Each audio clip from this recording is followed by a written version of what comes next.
A pandemic struck ancient Rome and not only wiped out most of the population, but also killed both consuls and most of the senators. It weakened the military capacity of Rome at the time when the Aequi and the Volsci people were marching on the city. I welcome you to my YouTube channel where I explore ancient texts, and ancient texts here I mean texts that have been around for thousands of years. At the moment, I'm going through from the founding of the city by Titus Livius. This is a collection of books actually that were written about 2,000 years ago, and they cover the history of Rome from the founding of the city, which happened around the year 730 BCE, to close to 0 AD when Augustus was the emperor. If you've not subscribed, subscribe so that you don't miss any of the videos that I publish. During the year when Lucius Albutius and Publius Avilius were consuls, Rome faced two existential threats at the same time: a pandemic that was killing both animals and people, and also a concerted attack by the Aequi people and the Volsci people. Livy does not tell us what the pandemic was exactly. Of course, at this time in history, people did not know much about germs such as bacteria and viruses. What became clear to the people of Rome was that a strange disease was moving around, killing many people. Livy does tell us what he or some other people thought aggravated the pandemic. He writes, "The violence of the pandemic was aggravated by the crowding into the city of the country people and their cattle through fear of raids.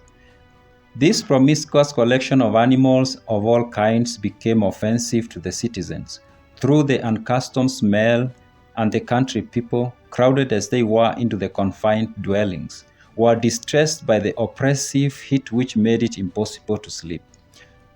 So Livy describes a situation where it seems the city became very crowded, or more crowded than usual, and the cause of this were people from the villages around the city and the towns nearby moving into the city because of the fear they had that they were going to be attacked by other tribes, in particular the Aequi and the Volsci. Seems like something unusual was happening. The city was overcrowded. There were more people than they had ever been, and these people were crowded in very squeezed spaces. And it was not only people who were in the city, but also their animals.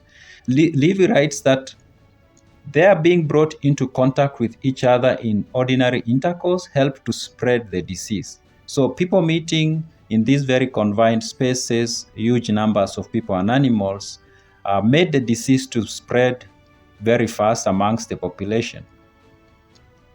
Livy does not give us the actual numbers regarding the mortality, but he states that it was very high. He writes, "Amongst the common people, the violence of the pandemic made a great ravage." Among the victims of this disease that was killing people in Rome were Lucius Albutius and Publius Avilius, the consuls. So the consuls ended up dying to this, or losing their lives to this disease. And also Livy tells us the majority of the senators did die from this disease.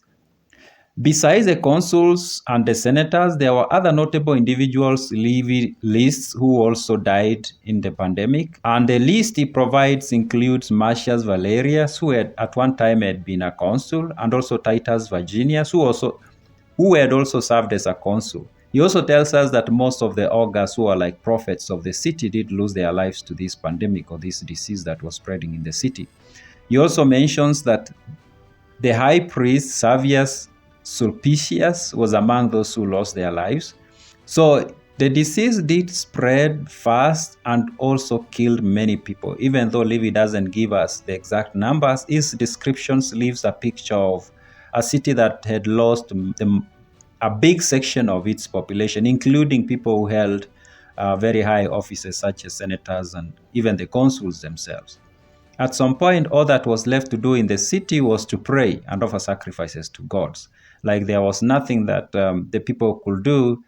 There was no medicine that could be given to the people to recover or to stop this disease from spreading. And at some point, Livy says that the remaining Senate, the few people who remained in the Senate house, issued directions to the people that they should go and pray for the city and for their own health. Livy writes, "Summoned by public authority to do what each man's misery was constraining him to do, they crowded all the temples. Prostrate matrons sweeping with their disheveled hair the temple floors were everywhere imploring pardon from offended heaven and entreating that an end might be put to the pestilence. So people were in the temples were full, people praying and doing all manner of things just requesting the gods to intervene and make this disease go away.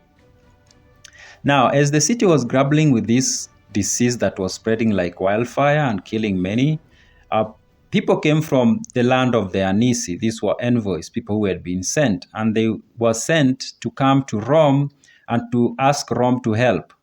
You see, the people of Aequi at this point were the allies of the Romans. Seemed like they had signed agreements that in case any of them was attacked by an enemy, the other had to come in and help. So at this time, the people of Aequi were under threat from the Aequi and the Volscians who were attacking their land. And they sent people to Rome to come and ask Rome to send in an army to help.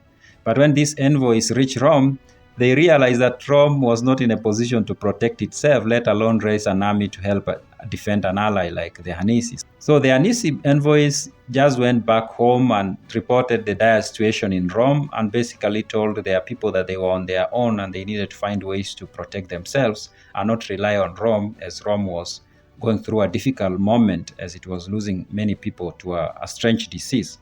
The Aequi did manage to get help from the Latins who joined them, and they managed to defend themselves from the attacks by the Aequi and the Volscians. When the Aequi and Volscians realized that they could not conquer the Aequi people, they marched on Rome. And this was the worst time for Rome to face such an attack. In fact, the majority of the reliable soldiery had died. The most reliable generals were dead. Most of the senators were dead.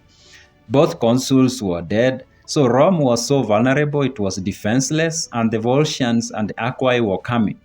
Livy writes, the enemy no longer confined himself to the country of Aequi.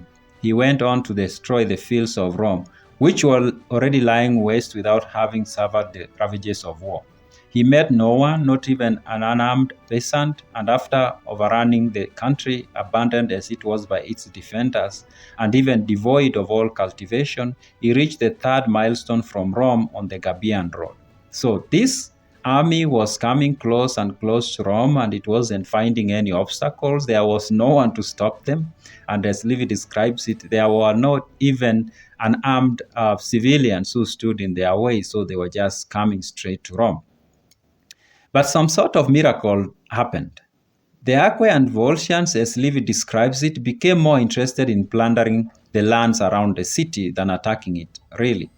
This is what Livy writes. The helpless commonwealth, deprived of its head and all its strength, was saved by its guardian deities and the fortune of the city, who made the Volscians and the Aequi think more of plunder than their enemy. So Livy says it seems like the gods intervened to save Rome. Rome was not in a position to protect itself from an attack of two allies who had joined hands to come and attack Rome. It had lost most of its soldiers. It had lost most of its most reliable generals. It didn't even have enough senators, and it didn't even have consuls to make decisions for it. Livy says the Volscians and the Aequi people seem to have been more interested in plundering the land around the city, and they focused on that, and they didn't come into the city. But I think it's possible that the Aequi and the Volscians were not stupid. They understood that if they went into the city and came into contact with the population there, then they were likely to catch whatever disease that was ravaging the city. And most likely they thought that was not going to be a wise thing to do, so they kept away. So they decided to take whatever they could from the surrounding land where they were not coming into contact with the people, and they left. But the Romans interpreted this to mean that their gods had intervened and stopped the Volscians and the Aequi from coming into the city.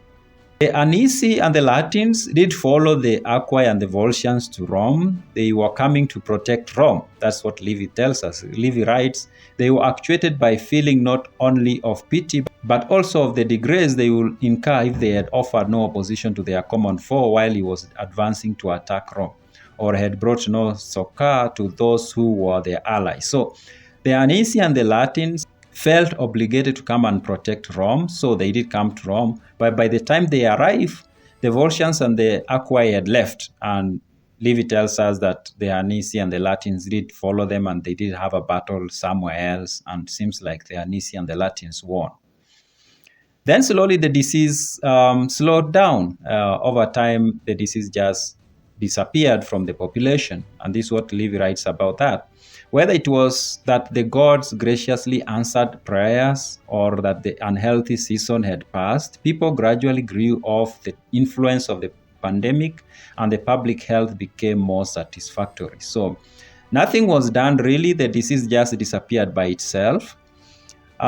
This was the second pandemic that came to Rome as recorded by Livy. The first one happens during the reign of the third king, that is Tullius Hostilius. During that time, there was also a pandemic, and I've made a video about this. And in fact, that disease ended up changing Tullius Hostilius from someone who didn't really care about religious matters to becoming very religious towards the end of his life. Even though the disease didn't kill Hostilius, it made him become religious and he died through other means. Yeah, so this was the second pandemic that Livy describes that came to Rome.